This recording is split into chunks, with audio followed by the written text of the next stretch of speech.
Ang mga aralin sa video na ito ay una, talas-salitaan. Tukuyin natin ang kahulugan ng mga piling salita na ginamit sa teksto.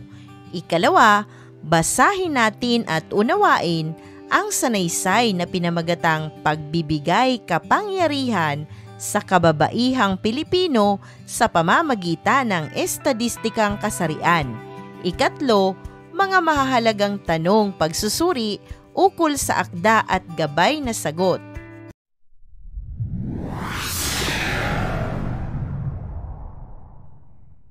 Dumako na tayo sa ating talas-salitaan.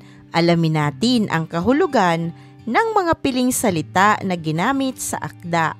Unang bilang, pasakop, sumunod, magpailalim, makisama. Ikalawa, panuntunan, tumutukoy sa mga alituntunin o patakaran na nagbibigay ng gabay sa tamang asal at kilos ng isang tao o grupo. Ikatlo, balana, sinuman o anuman na lumalarawan sa isang tao, hayop, bagay o lugar at pangyayari. Ikaapat, paghubog, pagkakaroon ng mas magandang anyo at kalagayan ng isang bagay, tinatawag na paggaling o pag-unlad. Ikalima, kimi, pagiging tahimik o paglayo sa ibang tao, nahihiya at hindi mahilig makihalubilo. Ikaanim, nag-aasta, paraan ng pagdala o pagsasakilos ng sarili na nagpapakilala ng karakter o disposisyon sa iba't ibang sitwasyon. Ikapito, kaagapay, katulong o katuwang sa paggawa. Ikawalo, katuwang, kasosyo, katulong, kasama, kaalyado. Ikasyam, sugpuin, pigilan o kontrolin o pahintuin. Ikasampu, kamulatan, kinagisnan, itinuro o impluwensya. Sa pagpapatuloy ng ating aralin, sabay-sabay nating basahin at unawain ang sanaysay na pinamagatang pagbibigay kapangyarihan sa kababaihang Pilipino sa pamamagitan ng estadistikang kasarian. Ito ay halaw sa Sandigan 1, Kalipulan ng mga Banghay Aralin sa Pagtuturo ng Filipino ni Lolita M. Andrada. Babae, pasakop kayo sa inyong asawa, isang pahayag na hinango sa banal na aklat at naging panuntunang balana rito sa daigdig sa lahat ng panahon. Lahat ng bagay ay nagbabago, kaya nga walang permanente sa mundo. Ang dating kiming tagasunod lamang ay natutong tumutol laban sa karahasan sapagkat hindi na matanggap ang dinaranas na kaapihan. Kanyang ipinaglaban ang sariling karapatan upang makapagpasya sa sarili.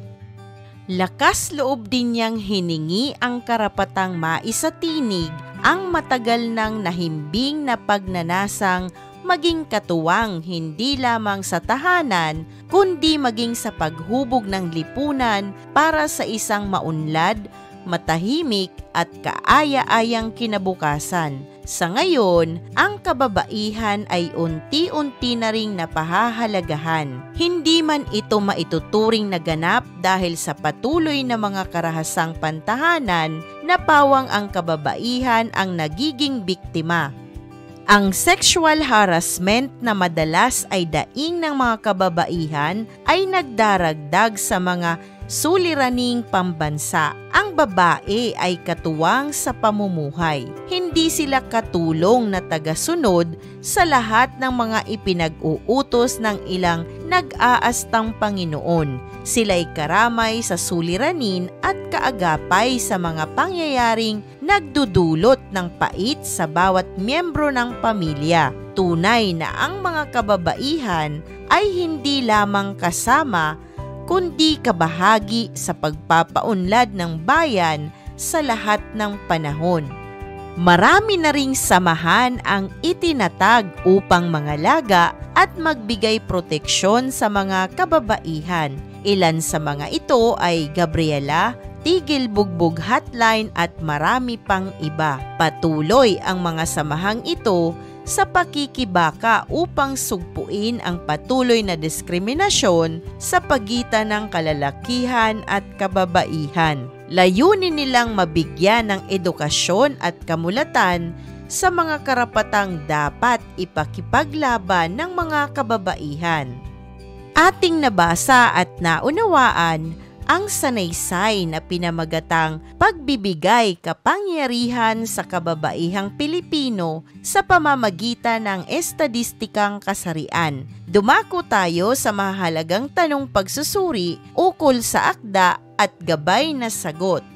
Unang tanong, ano ang kalagayan ng kababaihang Pilipino ayon sa sanaysay? Narito ang maaari mong maging gabay na sagot. Malaya ang babae sa ating bansa na makapag-aral, pumili ng karerang tatahakin, malaya din na pumili ng taong makakasama sa buhay. May tinig ang mga babae sa ating bansa, kabahagi ng pag-unlad at kasama sa mga namumuno at marami pang ibang usapin kung saan makikita natin na babae ang namamahala.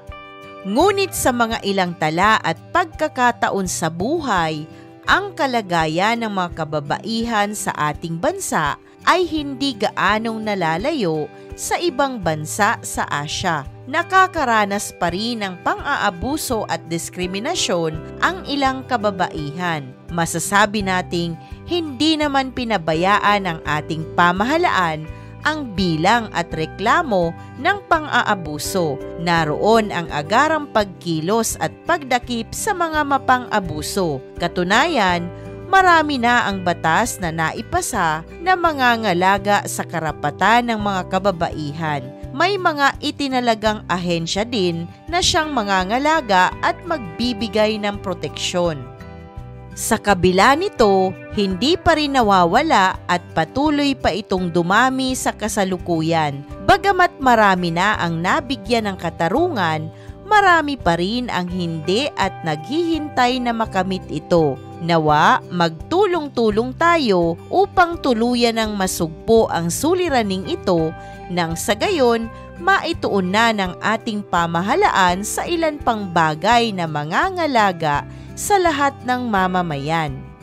Ikalawang tanong, ano ang kaisipang nakapaloob sa akda? Narito ang maaari mong maging gabay na sagot. Ang kaisipang nakapaloob sa sanaysay na binasa ay ang bawat tao sa ating bansa mahalaga. Tayo ang bumubuo ng Pilipinas, kaya marapat na ibigay natin ang pagpapahalaga sa karapatan ng bawat isa. Ang anumang mabuti sa atin ay mabuti rin sa ating kapwa sa usapin ng pribilehiyo, karapatan, pagturing at pagpapahalaga.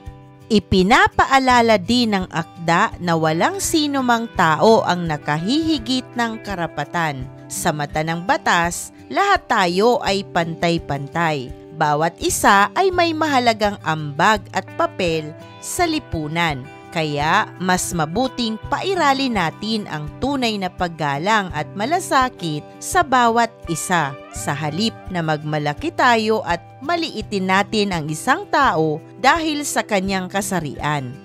Ikatlong tanong, ano ang layunin ng may akda? Narito ang maaari mong maging gabay na sagot. Layunin ng may akda na ipabatid ang kasalukuyang bilang at tala ng mga organisasyong tumutulong sa pamahalaan upang may malapitan ang mga nagiging biktima ng pang-aabuso. Nais nitong imulat ang mga kababaihan na huwag pumayag sa tratong hindi makatarungan at lumaban sa pang-aabuso.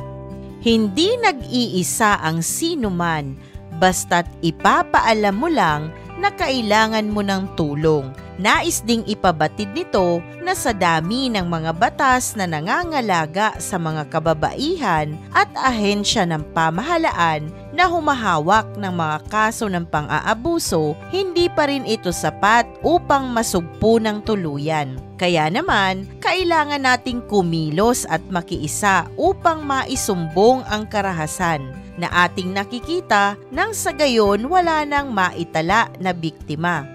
Ika-4 na tanong, paano tinutugunan ng bansa ang pangangalaga sa karapatan ng mga kababaihan? Narito ang maaari mong maging gabay na sagot. Tinutugunan ng bansa ang pangangalaga sa karapatan ng mga kababaihan sa pamamagitan ng mga batas tulad na lamang halimbawa ng Republic Act 9262 o VAUC, ang RA 6725 o Anti-Discrimination, ang RA 7877 o Anti-Sexual Harassment at marami pang iba. Mayroon ding government and private assistance na siyang namamahala sa mga kababaihan na nakakaranas ng anumang klase ng pang-aabuso upang matulungang makamit ang hustisya. Sadyang mahirap masugpo at matukoy kung sino-sino pa sila sa ating bansa. Gawa na rin marahil ng takot. Marami na ang nabigyan ng hustisya, ngunit marami pa rin ang nakakaranas ng pang-aabuso sa loob at labas ng tahanan.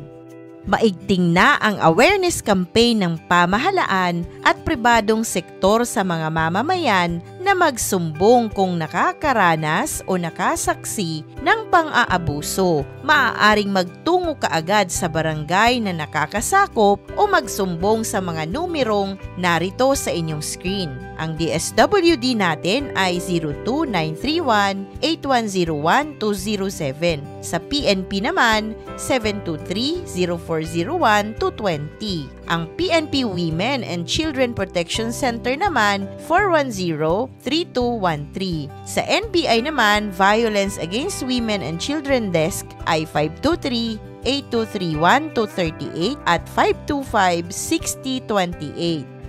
Isang mahalagang aralin muli ang iyong napanood. Maraming salamat sa panonood sa channel na Aralin sa Filipino. Huwag mag-atubiling mag-comment ng inyong tanong, suggestions o paglilinaw ukol sa aralin.